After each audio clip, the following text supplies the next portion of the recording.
Okay. And I This think microphone is okay? Should I present from there? Here, this microphone, it's okay if you prefer, or it's great. and, This is the one I forward. yes, you can move the arrows here. Okay, Wait. Okay, okay. and or here, like target. Oh, and the pointer. Pointer. Okay, thank you. Okay, Floor is yours. why, thank you. Hello, everybody. Thank you so much for coming. Thanks to Pedro, thanks to the conference, and this beautiful school. So I'm very happy to be here. I wanted to take the numbers theme seriously, and I was really excited about the numbers theme, and I think that that's one of the most interesting things about the conference. And I guess I wanted to start by thinking about numbers in terms of graffiti. There's definitely a lot of literal references to numbers in terms of the history of graffiti, in terms of genres that exist, you know, people writing numbers on walls, people writing equations, people counting down time in prison, which is the case, you know, with this one in the back. But there's also a kind of, one of my favorite pieces of graffiti actually is a Hollywood worker who's up in the sound stages way up high, calculating his pay because it's drudgery, it's backbreaking work, and he's calculating his pay on the wall. Like, I've been up here for so many hours, I make this much per hour, this is how much I'm gonna walk away with today. But then he goes on to write a whole tirade about the the exchange rate between the US dollar and Mexico and how things got screwed up by the war, and now the exchange rate is not as good, and so he's really bummed out about it. And this is, of course, the war is like World War II. So again, these relic sort of, how do people think in numbers, how do they write in numbers when you're sitting doing work, how do you calculate things? This one on the title image here is actually was in the Lincoln Heights jail in Los Angeles, inside of a jail cell. So when you go in there, you think, oh, it's somebody who's been in jail, who's counting down their time, but in fact, it's a performance art piece. So nothing is as it seems in graffiti. This is not an actual person who's whiling away the hours on like someone would on a deserted island. I think the point is that numbers can be taken literally in graffiti, as in life. But the special magic of graffiti writing is the role of its ability to distill meaning. In other words, to make more from less and to communicate more with less. And that's sort of the direction that I wanted to head today. It's like a shortcut, okay? And so that's the direction I wanted to head toward today, sort of thinking about a couple of different things. So when I started getting interested in graffiti, it was because I was interested in stuff like this. And I was always very interested in art history, and, you know, thinking about the very obvious symbolism where one thing equals another. So in this case, well, we have Jesus, he's getting baptized, and the obvious thing in the picture is the dove over his head. So, and the dove is a symbol of the Holy Spirit, okay? So we know this, and we know this whether we're literate or not. You know, whether we're educated or not, we know that the dove is the Holy Spirit. So that's the kind of one-to-one sort of rationing that I just really drew me into graffiti. Initially, I was headed toward art history in my field, and I took a turn into anthropology, mostly because of this symbol right here, which is the 13. Okay, so the 13, this is Latino or Chicano gang writing. It says Southside 13th Street, but the 13 itself is one of the most important symbols in Southern California graffiti. It stands for the letter M, which is the 13th letter of the alphabet. And when I was in college, my professor was like, so, here's this one symbol and it means M. And that means either Mexican or marijuana. And I was like, whoa, like I just couldn't believe it. I was so excited, so happy. And that symbol just drew me into this entire world of writing and symbolism. So this one number, which remains an incredibly important number in Southern California. It has a long history. So I'm just going to go into it for a minute. This says Los Lil Arañas, which is spiders, Trece, which is, of course, 13, and then Mota, which means marijuana in Spanish, Spanglish slang. This is a picture from 1965. So this is a historical image of sort of a usage of the Trece, which is the 13, which comes in all different forms. It comes in Roman numerals. It comes in Maya glyphs with, 2 bars and 3 dots. It's tattooed on people. It's written all over the place. It's doodled everywhere. So you got this, this early gang with really cool font. I can just say for this crowd, you would appreciate this font and this early image. So Mota, meaning marijuana, sort of lines up with what my professor said. But what my professor did not get at the time was the fact that M stood for something else. It actually is a symbol of Southern California because of this group right here, which is the Mexican Mafia, which is a prison gang. Also, write the letter M, 13th letter of the alphabet, meaning M for mafia. And these guys run everything in the prison, and they run stuff outside. And they forced in the 90s, they forced all the Southern California gangs to adopt the 13 as part of their name. And they did this through violence and extortion and all kinds of other things that, we're not going to talk about today. But they basically co-opted this symbol, the Trece. The symbol had been something for Southern California gangs, and the Mexican Mafia took it over and utilized it and deployed it as a source of consolidating their power. So one number, I'm telling you about the history of the 13. These are the original founding members of the Mexican Mafia in about these is probably early 1960s, maybe 70s. The Mafia was supposedly founded in 57. Okay, so the M is the symbol of Southern California. The number 13 is the symbol of Southern California. It stands for the 13th letter of the alphabet, but that's in contrast to the next thing that comes up, which is Norte. Oh, okay, so M and Sur are the same thing.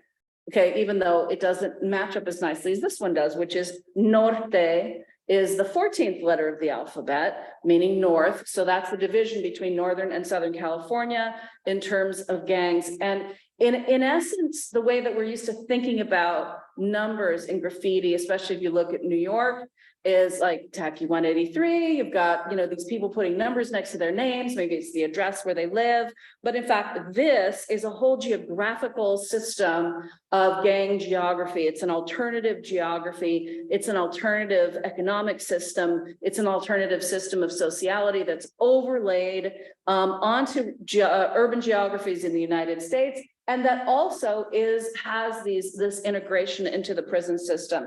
The other thing that happens is that the symbol of Northern California and Southern California take on different colors. So blue becomes sur and red becomes norte. And there's a whole complicated division within the state of California, now increasingly outside of it, that has to do with these numbers and these symbols. So in other words, it's a complicated system, but you can see here in this image, here it is. The Roman numerals associated with it. So it gets communicated in multiple ways that are redundant at the same time. So, okay. These are like old friends to me, basically, these gang divisions, because this is literally the first thing that I was just totally enthralled with in graffiti.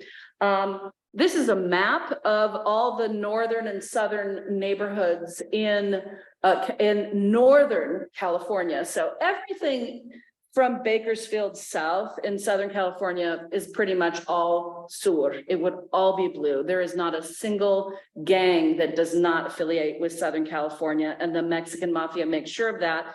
Here in the north, there's battles between red and blue. There's battles between Northern and Southern California neighborhoods. And then there's this little green area, which happens to be Fresno, because the Fresno Bulldogs have decided they're not part of the system. They're big enough, they're strong enough, they can handle going to prison without anybody messing with them or fucking with them. That's a Mexican mafia member. So they can protect themselves. The other neighborhoods really can't. And anyway, this is just an example of how vast this gang geography is. And it is a very serious one that has a lot of life and death consequences. Back to the number itself, it's a very simple thing, and you all know this. It's called the A1Z26 cipher, which is one of the most basic ciphers that we have in terms of numerological systems, especially in terms of graffiti. So if you ever see a number that you don't know what it means, match it to the alphabet, and you know, 75% of the time you might get there. So you can see the number 13 M, the number 14 N. I'm throwing in some ACAB here, which is 1312. So you get this instant deciphering of ACAB on this image, which I really appreciate. Then you've got a white supremacist image on the side. Does anybody know what 88 means? HH, right. And what would that mean in terms of white supremacy? Yeah. Okay. And then you've got excellent, Hilaria. Brava. Okay.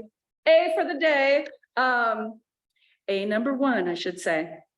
So, and the 14 though is something that departs from this A1Z26 cipher. It actually stands for a phrase that white supremacists use, and it's something like, we must protect, the world for our white children, but it's 14 words. And so it's called the 14 words. That's what that 14 is about. It's not about the letter N at all. So you have to be a little bit careful when you try to derive meaning from decoding anything.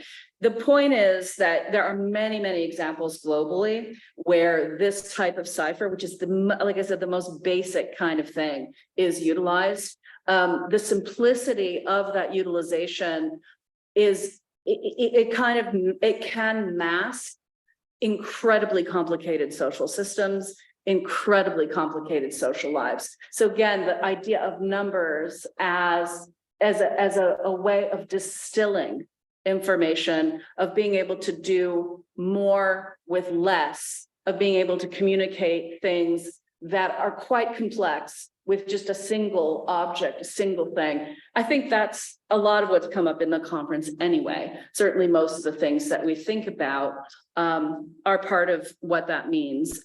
Okay, back to gangs. A lot of the time it's a big mess. What's used, this is the King Boulevard Stoners, and it is, I don't know if you can see that K, B, S, okay.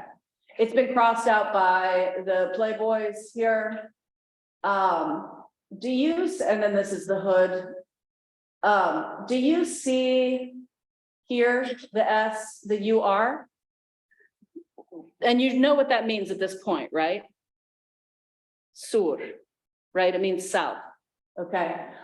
So the 13 is implied here. The other thing that's important is this, which is the area code. So area code of the phone number is also very important. So these numbers in gang symbology become sort of totemic. They become like totems in a sense. And that's, it just becomes a really important thing to think about. In a sense, numbers begin to have a spiritual aspect to them. And that is something that carries through, I think, in the history of graffiti. I've been talking to you about Latino gangs so far. Certainly the same thing is true with Bloods and Crips. This is a map of the gang geography of Bloods and Crips in Los Angeles and Inglewood. And just to kind of give you a reference for like, how do gang neighborhoods work? How do they define themselves? All of the blue neighborhoods are Crip neighborhoods. The red neighborhoods are Bloods neighborhoods, but there's a tremendous amount of infighting between blue neighborhoods, but not necessarily, at least not in the past, between red neighborhoods. So like Latino gangs, African-American gangs have lots of different kinds of symbols that they use, including hand signs, which all of you have sort of seen and probably done, and et cetera. But these hand signs are representing the numbers and letters of the street affiliation of the gang. So 68 East Coast Crips. And then all this other lettering and other numbering is a delineation of the members. So last night when I was writing out our own roll call, this is a roll call, which is just a list of members. Plus, then you've got different cliques that are part of it. And then you've got a whole list of enemies that you're writing the names of your enemies and crossing them out. And that's part of how you do it. So I'm going to move on from this to this, which will take us to sort of the second half of the talk in a sense.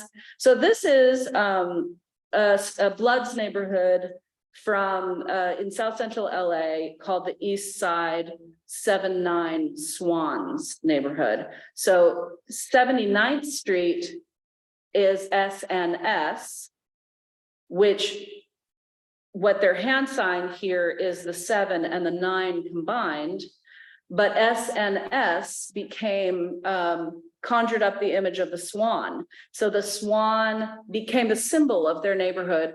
And what I think is important here is the idea of the interplay between sort of letters, numbers, the body, and then, you know, the sound, you know, the string of letters kind of coming up with a symbol and the way those things play interactively back and forth. Okay, so moving on from gang stuff, just reminding you what graffiti does well. What does graffiti do well?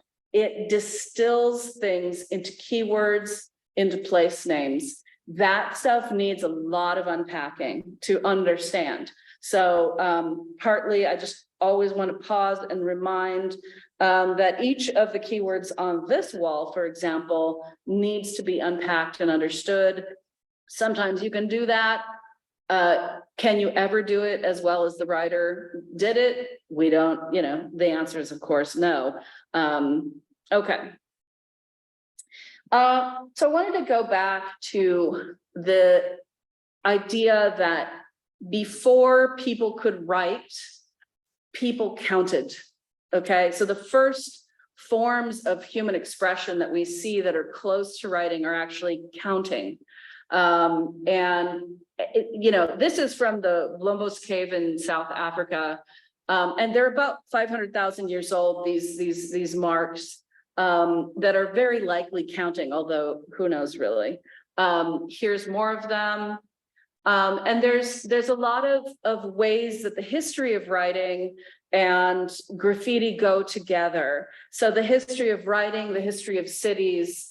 And then you get graffiti was always what I thought. Like I thought, well, you've got writing, you've got cities, and boom, you get graffiti because there's a sort of less formal population that's also, you know, flirting with literacy, if not actually literate. Okay, these are other. This is actually in Spain.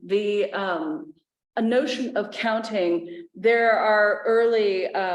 This is the most famous of the string.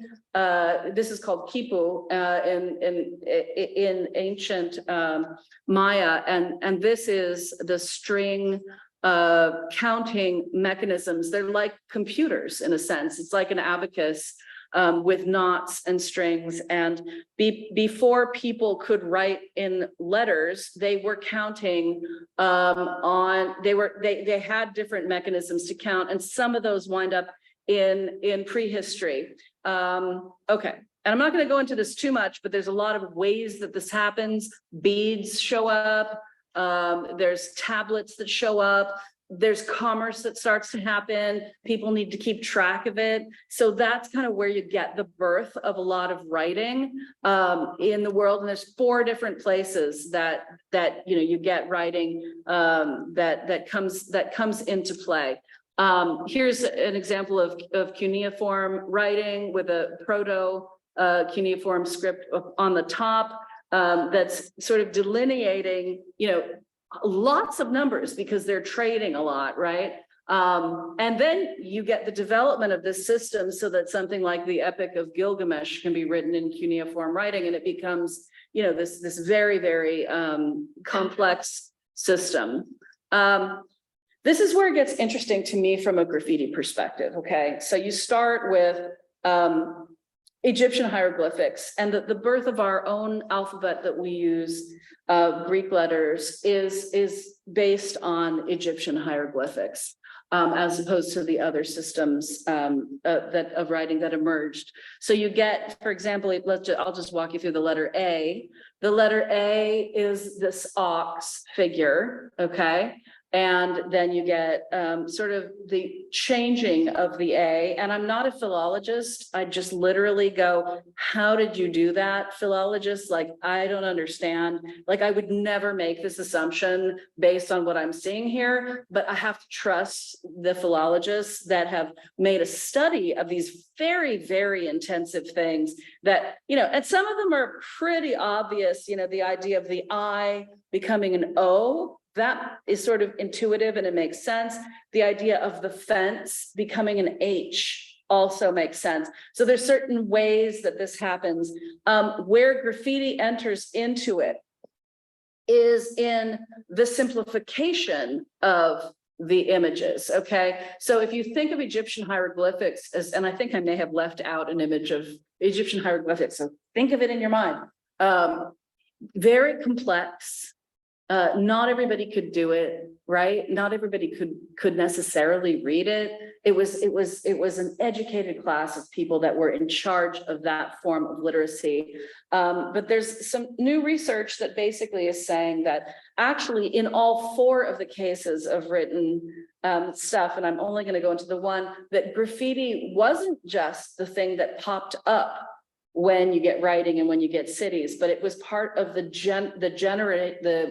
it was part of what helped to generate the development of alphabets. And in this case, the hieroglyphics are not an alphabet.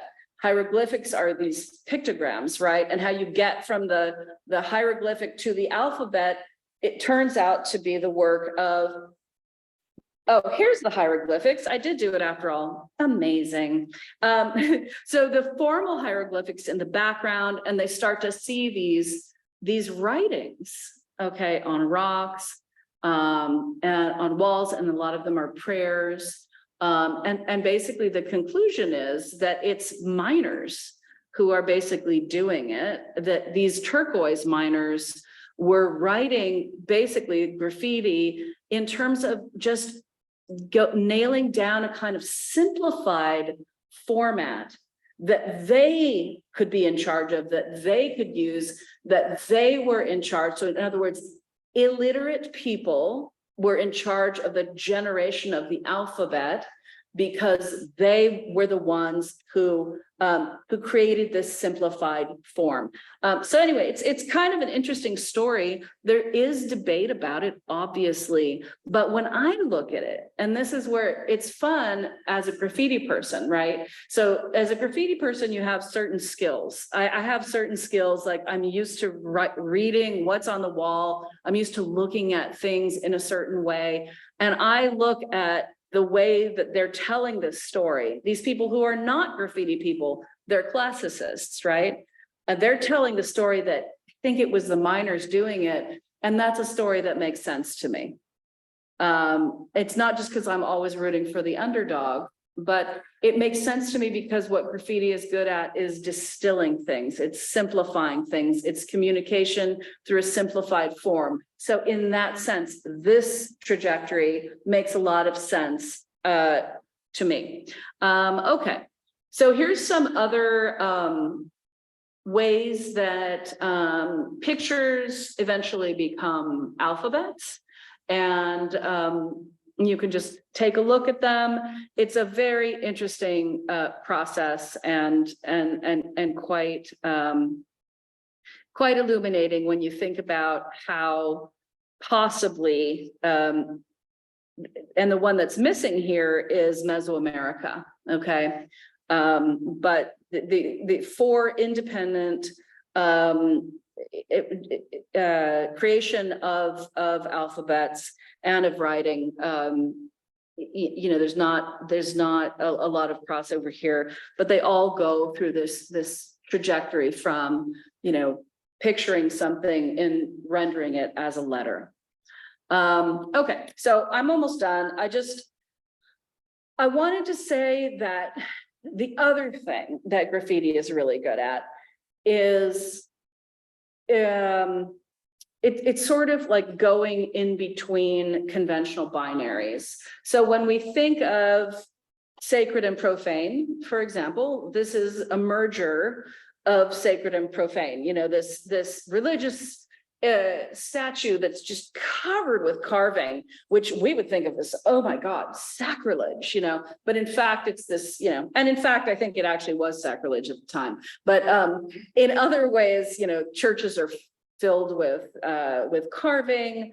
You know, there's in Pompeii and early modern Europe, you know, divisions between what's what's acceptable inside somebody's house versus outside somebody's house, you know, spaces between domestic and public, completely different than what we do now. And graffiti is part of that. So people would write what we think of as graffiti inside of people's houses, you know, and outside their houses. So the idea of graffiti also being a bridge between history and prehistory is the other thing. And it confuses those categories, which I think is healthy and important to note. Okay, and then I guess the last thing is like this idea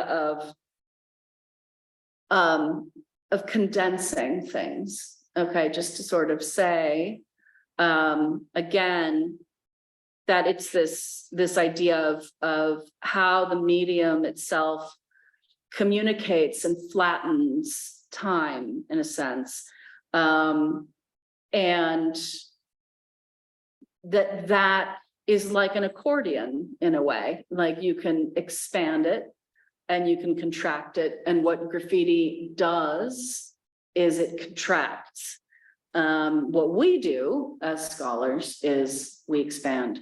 So this is sort of a playful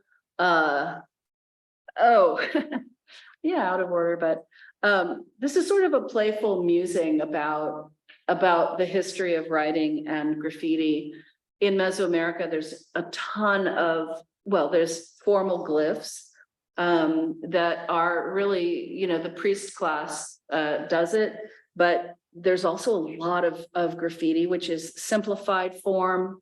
And the interpretation of this is most popular right now is that these works were done by children, and it's because they're so crude. But as a graffiti person, I look at this and go, no, these are not done by children. These are done by people, by grown-up people. And I would have to look at that a little bit more, but the interpretation that they're childlike, most of the carvings that we see in the world are somewhat childlike, you know, because graffiti's hard. Let's not forget that.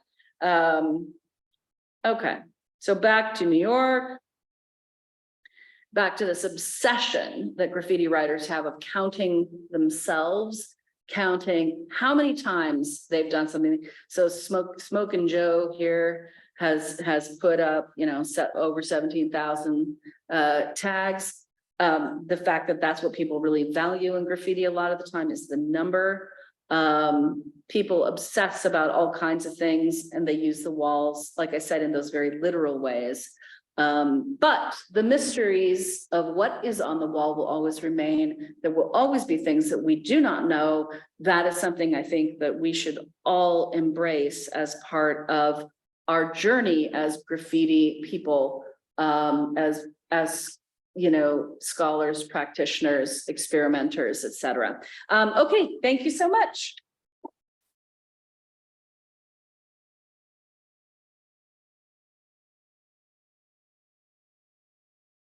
So I think now we have some moment for the questions and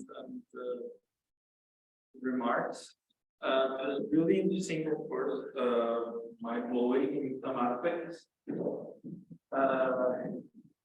So maybe if someone online also would like to intervene, they can, I think, just raise their hand.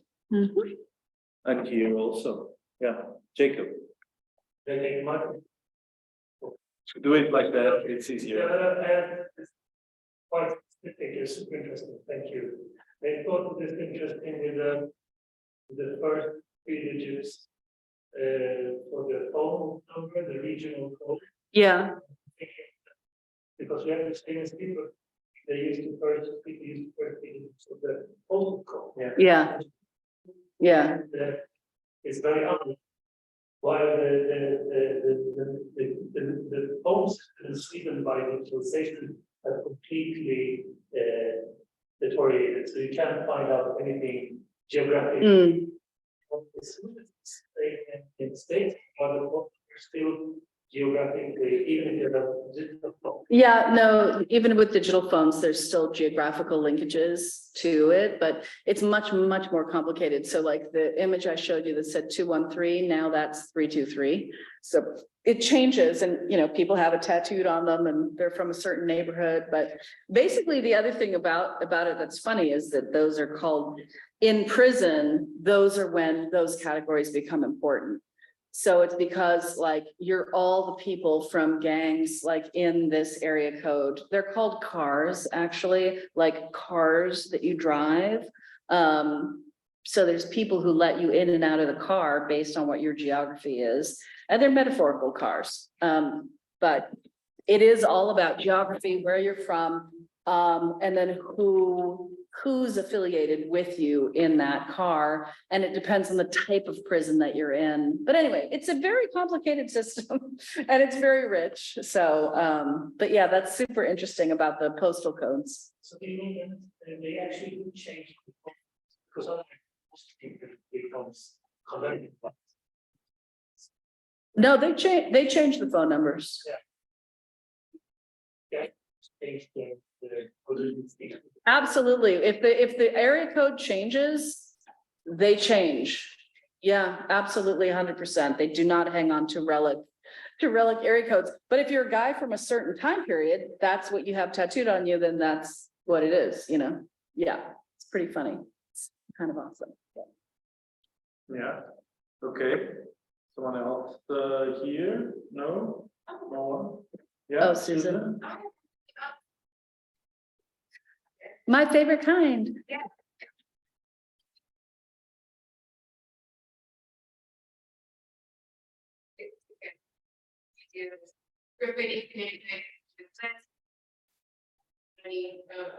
Yeah. And you know, it mostly I was expanding that levels. Yes.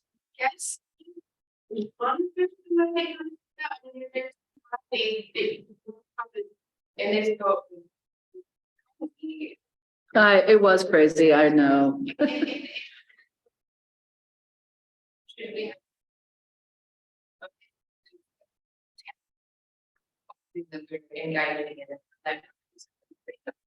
No, I actually will answer this in a certain way, which is, I think it's actually really important. I would never recommend anybody do what I just did. Never. Like I literally would never recommend it. What I do recommend, okay, because we're in Europe, we're in this world that has been basically kind of colonized in a sense by New York graffiti. Like that is the genre, right? And there's lots of, in Europe especially, there's a lot of different kinds of genres that are cooperating at the same time. And yes, but what I think is really important is not to start that lineage in 1970s New York, but to start the lineage wherever you're from, with what your parents were doing, what your grandparents were doing, what their grandparents were doing, and what is in the archive and what remains on the walls, to start that lineage there instead of starting it, oh, well, you know, contemporary graffiti in Lisbon started, you know, this genre, to really kind of give a fuller fleshing out of graffiti in places, because that's where the real magic happens, you know. And unfortunately, a lot of, say, political writing in Europe, for example, has been completely displaced by New York style graffiti. And to me, that's a huge loss. But other genres too have been displaced by it. Just little things that you'd never notice, you know, like in Northern Ireland, the kids used to write their names in these lines. They had a special thing they did. I have no idea if they're still doing it anymore because everybody's writing in this other style now. So is it even remembered? And I think that those kinds of questions are really important. I wanted to make this point about trying to be in keeping with the theme of the conference in terms of numbers and counting, but also the distillation of meaning, because ultimately there's a transactional way that you can think about numbers, but there's also a very symbolic way. And I think that noting both is important, but the real richness, I think, comes from the non-transactional, more symbolic ways of thinking. Yeah.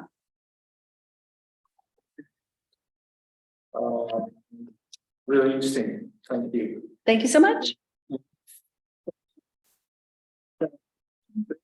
Oh, yes.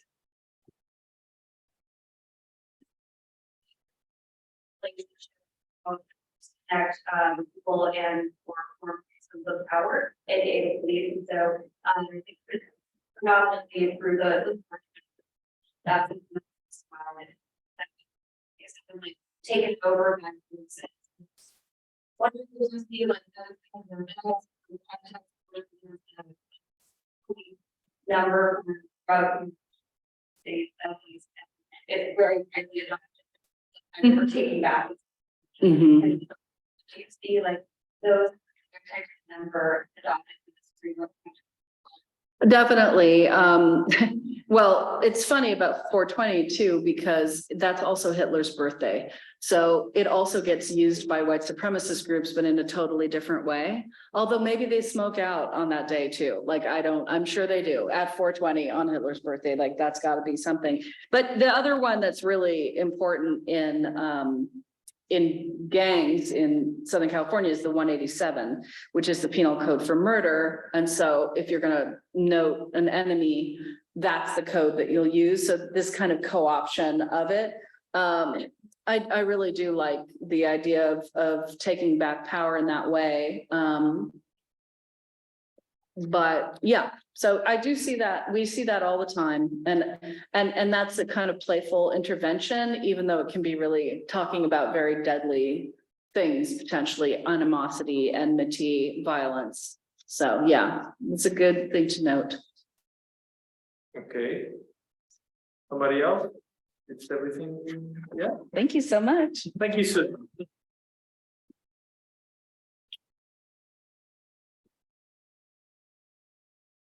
And now to conclude, we have this morning, we have Andrea. Andrea, are you there? Yes, I am. Of course I am. Okay, go forward. Okay. Make it short as you know how to do it. I will be as condensed as possible because everybody's hungry, I guess. Down there, I had Thank you so much. to have a little bit of a snack. Here we are, 1 hour. Oh, why it's not? Because I can't move this. Okay. Wonderful. Oh, sorry. This is no. It's full. It was. Full Yeah, it's full screen? screen, but it was the last. So we're okay, right? Okay. It was really fast. Yeah, really fast. I mean, I actually wanted to present something sexier this year, as I mentioned earlier with the exchange within the exchange with Minna. I wanted to present something about graffiti as everyday resistance, but then I read the topic of the conference and the question about whether algorithms basically can capture street art identity. And since, of course, my role to some extent is to deal with boring conceptual concerns. Here it is, just my 2 cents on how we can approach this issue. And of course, as many of you know, or at least some of you know, I'm a philosopher by training and trade. So let's say I'll try to bring some of the discussions that have been going on in aesthetics and philosophy more at large about issues of definition and definition of art.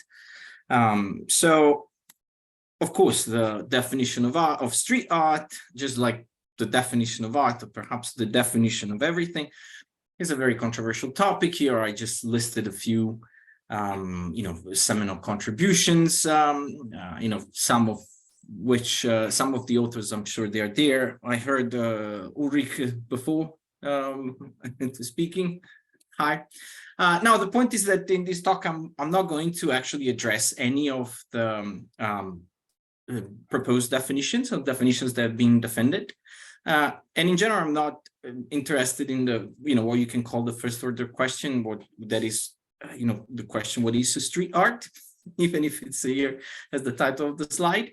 But I'm interested in focusing on the meta question or second order question about what is a definition of street art. And so what I want to do is to unpack possible functions that a definition of street art could serve, kind of goal that it could or should serve, and whether or not algorithms can actually play some kind of role there. There can be what I call an algorithm reduction.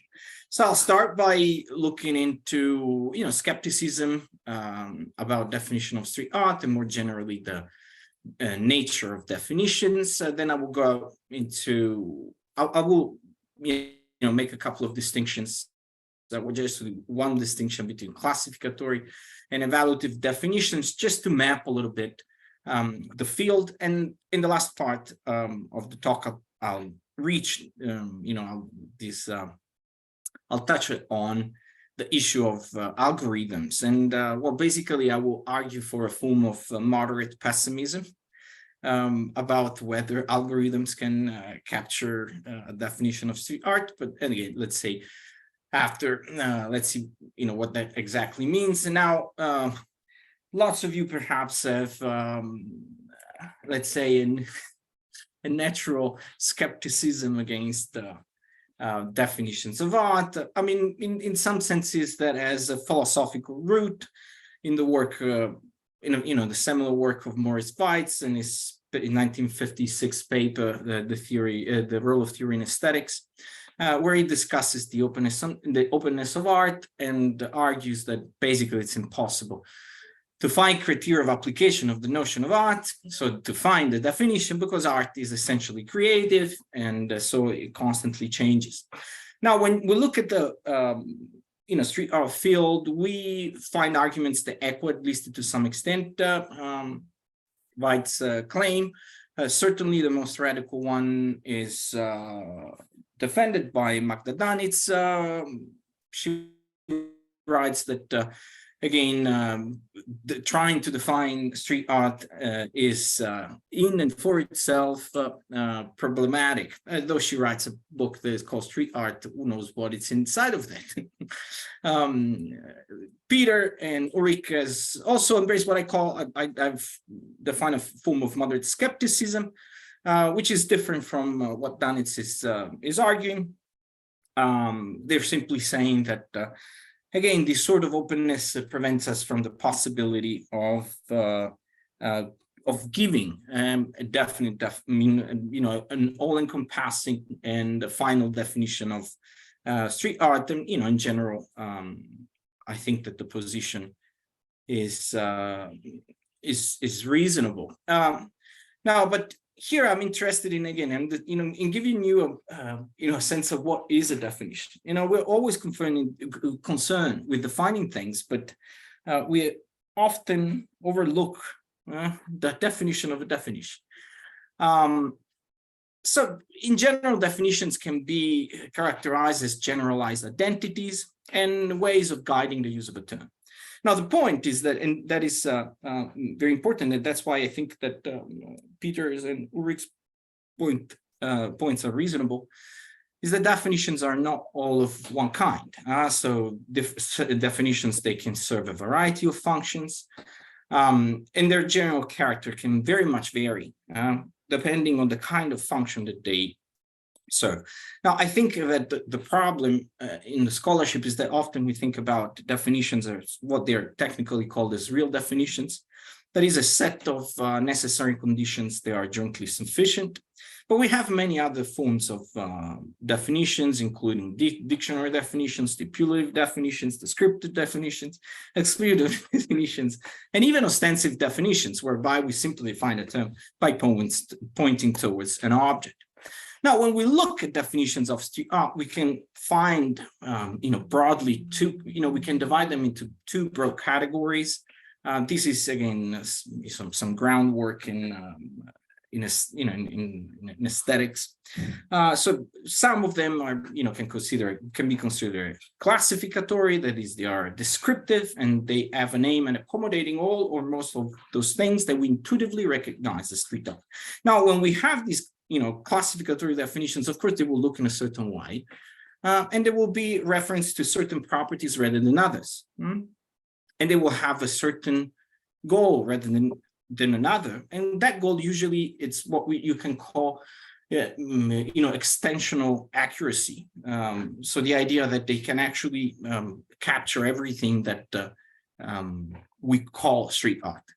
On the other hand, you have evaluative definitions. They usually start by trying to provide an account of why individuals value making street art, and they try to clarify the motivations animating the practices in terms of pursuing a certain value. And of course, that kind of definitions will refer to values rather than properties that are central to classificatory definitions. And the goal will be, let's say, some sort of evaluative fitness, so the capacity of understanding why we value positively certain objects and certain practices rather than others. Now, I'm trying to, give you just a very quick exemplification. I'm not sure if Ulrich will agree with me. I wasn't sure if it actually will follow under a classificatory definition, and so it's always very difficult to, to define, let's say, accounts in a very specific way. There is always a little bit of pigeonholing, but let's just take it as an example. So it defines, for instance, street art as a self-authorized pictures, characters, and forms created in or applied to surfaces in the urban space that intentionally seek communication with the larger circle of people. Street art is done in a performative and often site-specific, ephemeral, and participatory way. Street art is mostly viewed in line. Here I give you, for instance, an example of an evaluative account that's, it's my account. I believe the street art is a subversive art, and I understand subversiveness is a capacity of subverting, basically, of challenging uses of public spaces, social norms regulating using of public spaces. And I'm interested in what again, it's called the subversive value of street art. Now, let's get to the, to the fun part. Now, the question is whether, looking at how definition can work, different kinds of definition can work. And we think about algorithms that can capture street art. Now, algorithms, they're basically a set of instructions, and they've been used to classify art forms, art styles, through basically image classification. Okay, so you have usually, again, it's done with computers. You have images that have been transformed into digital images, and through certain rules that have been specified in formal terms, things such as particular shapes, colors, textures, and arrangement of forms. These algorithms are capable of, basically of categorizing certain objects that they, they are basically fed with, or pictures of objects they're fed with, as a street art or as not street art. Now, there are certain concerns, even prima facie. Some of the features that, for instance, accounts of definitions of street art that are out there referred to as central, they're not perceptual. If you remember what I just said when I read Ulrich's definition of street art, he talks about ephemerality and self-authorization. I mean, these are properties that you can't see. Of course, the criteria and parameters that can be included in algorithms perhaps can, at some point or in some ways, include this. But again, this seems to be a problem. Definitely is a problem with subversiveness, because again, subversiveness seems to require a kind of judgment that cannot be derived by properties that can be specified. Here is, I think it's a clear example. I mean, I'm not sure how many of you are familiar with this. Now, of course, they seem to look the same, but they're not the same. This is something related to the controversy that saw as protagonist the estate of Dash Snow and McDonald's. On the right of your screen, you can see basically this throw up of Dash Snow that was reproduced in a McDonald's, if I remember correctly, was in Paris. And on the left, it's the original one. Now, the point is that these are indiscernibles from a perceptual point of view. And you feed them to an algorithm, it seems to me extremely unlikely that you will have a result that you will have a distinction between these two. They seem to be, to be not possibly differentiated by an algorithm that looks at forms and shapes. Now, the point is that they are perceptually the same, and I'm using, of course, a famous strategy made popular by Arthur Danto.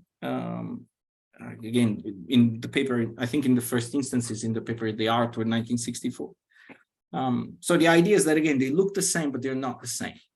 So one, of course, seems to be a work of, graffiti, and let's say street art. Let's not get into the relationship between street art and graffiti. The other one is certainly not.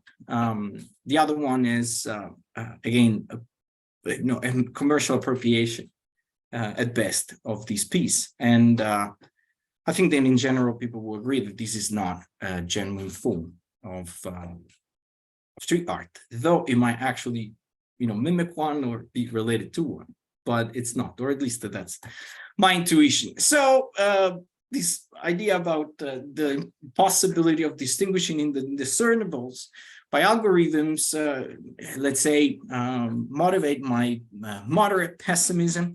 Now, I'm not trying to say that we should stay away from algorithms. Actually, I'd be super interested in working with people who do these things, because I think that they can actually do super, super interesting things, and they can reveal all sorts of information that are not possibly accessed or easily accessed by researchers that do not use those kinds of technologies.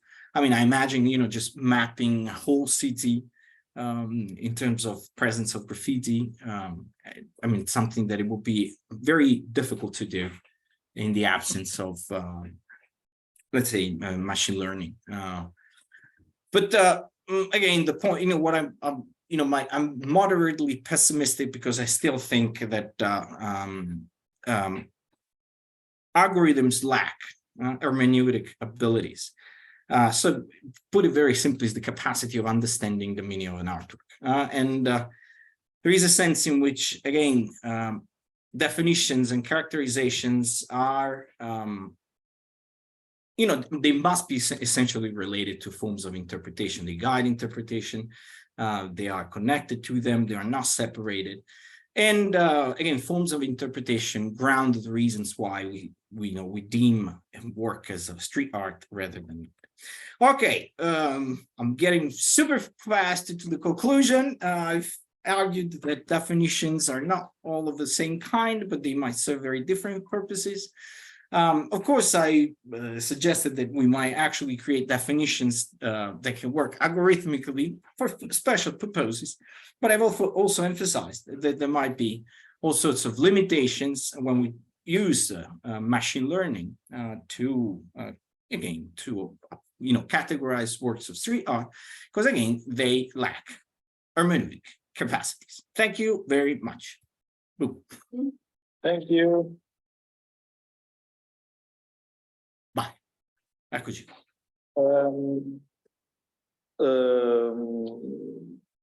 Thank you so much for the always very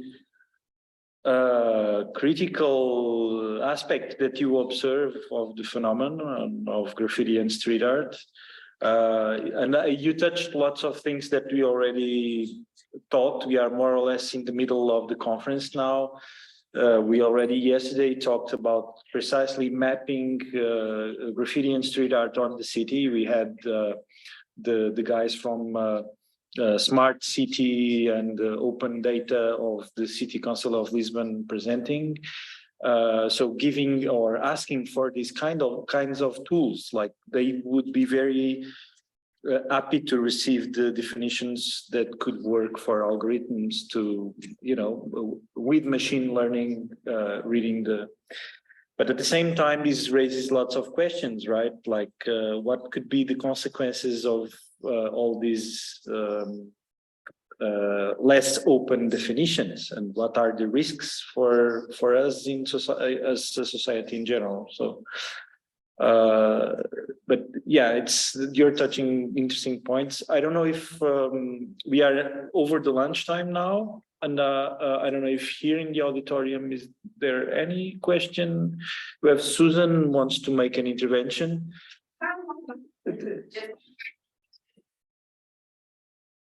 Ciao, Susan. Can you hear me? I think Yeah, it's not good. It's bad. I need to talk near this stuff here. This is the mic. Andrea, can you hear me now? Yes, I Yeah? can. Okay. Yeah. So like, I love your crazy take on stuff and I want to argue with this over lunch, but just one question for now. So the danger of the algorithm and the danger of the definition is in thinking of the purpose to which it may be put.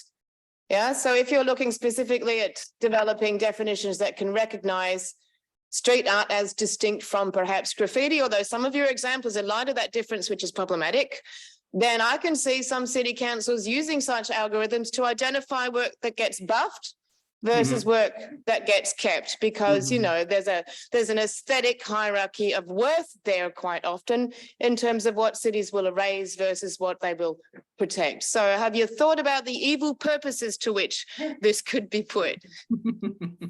No, so I mean, like, so in general, one of the things that I'm always concerned about when I work on definitions is that, again, is raising awareness of the kind of purposes that definitions are put to. So again, the issue is not being aware of what the definition is doing. Now, I'm always very critical of Magda Danitz's stance, for instance. Because of course, to say that we don't need a definition or definitions are irrelevant is basically to use precritically whatever intuition you have. No, sure. I mean, I think that a lot of work that has been done conceals what are the values of urban interventions. And I mean, for instance, I wrote a paper in 2017 arguing exactly against the kind of distinction that you were referring to. So the idea of again, what is the how do we can distinguish between street art and graffiti? So again, I think again the kind of use that we can make of definitions might be problematic. But I don't think that the staying away from definitions is the solution. I mean, my concern is always to say, well, let's get into the mud and fight for what we think are, correct definitions put at good use, and let's just fight and, rebuke all those forms of categorization that, again, they might have an oppressive or, unjust goal as as their final end, or perhaps even just as their motivation to be formulated in the first place.